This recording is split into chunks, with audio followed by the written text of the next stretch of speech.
আগের লোকসভা ভোটের সময় মানে ওই কনটেক্সটে লেখা আর কি।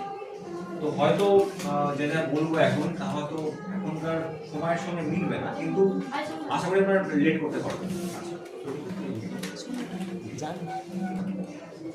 দিকে দিকে দেখি কত আয়োজন, গেরুয়া সবুজ লালের কি ঘন ঘটা, গরিব দুঃখী মানুষের নাকি ওদের খুব প্রয়োজন, বাজছে মাইক ওদের এবার চাই লোকসভা, চলছে প্রচার আসছে কত স্কিম, তবুও বেঁচে থাকা বড়ই কঠিন, জোটের ভাগ্য ক্রমশ ক্ষীণ, কেন্দ্র রাজ্য যুদ্ধ বিরামহীন।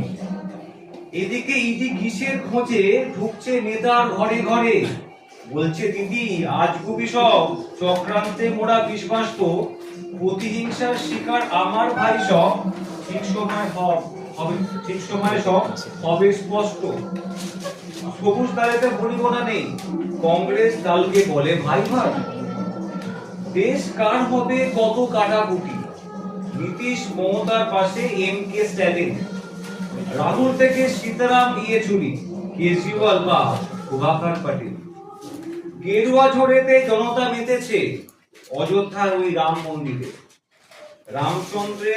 রামচন্দ্র নাকি মর্তে নেমেছে গরিবের সব দুঃখ ঘোচাতে, চা কেটলিতে ভরে এক মহাযোগী হাসছে মিটিমিটি মুখ লুকিয়ে। বাহ, খুব সুন্দর।